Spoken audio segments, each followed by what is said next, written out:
In this video, I'm going to share with you the most powerful tool that you have in your arsenal that you can access today to increase your ability to influence almost immediately.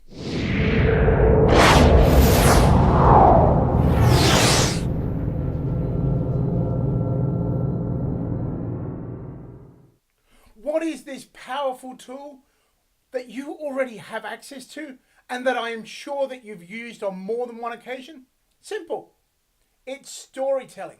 Stories are the most powerful way for you to influence your colleagues, your clients, and influence anybody to change the way they act and the way they think.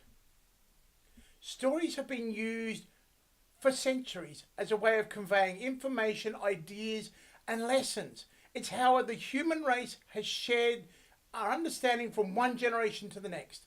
And it's how we share and entertain and influence our own children. Yet for some reason, when we grow up and we communicate with other adults, we forget all about stories.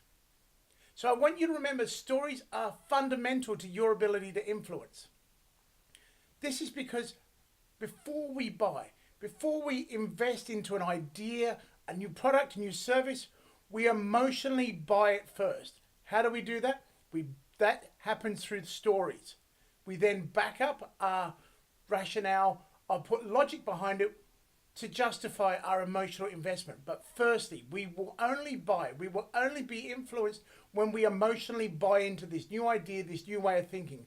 So if you want to influence your colleagues, your clients, you need to get them to emotionally agree and invest into what you are offering and what you're trying to convince them of. If you can't, you don't have any hope. You can't rely solely on logic.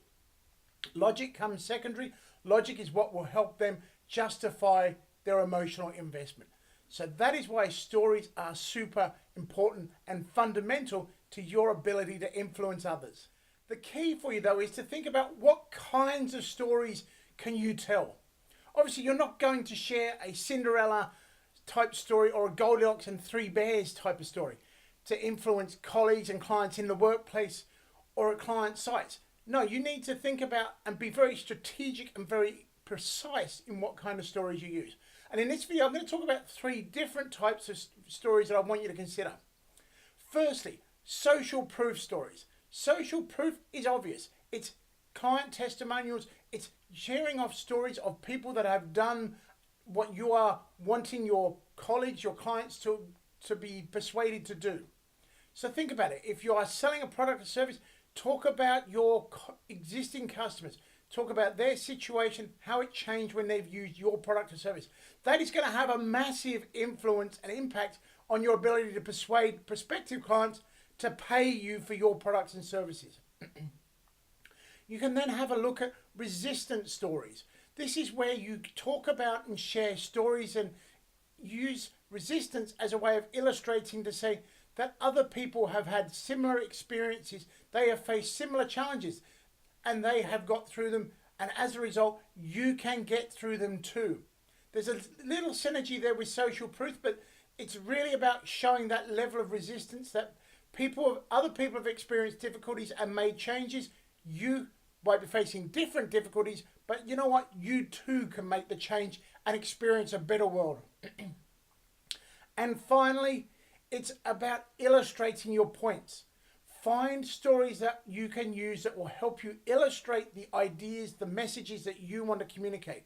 Could be social proof, could be resistance stories, could be any other kind of story. But effectively, a good story is used to illustrate the points and ideas, a message that you are communicating and you're wanting to get through to your clients and colleagues.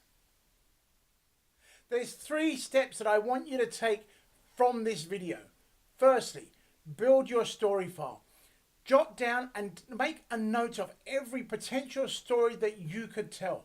Think about your own experience, your client experiences, and any other general stories of other people that you know that you can reference.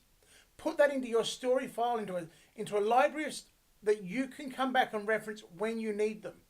Then I want you to start to become story aware, because as you start to do this, you'll start to become aware of stories in your existing workplace, and you'll see activities, things happen that you'll go, oh, I can use that. That will help you illustrate a potential point.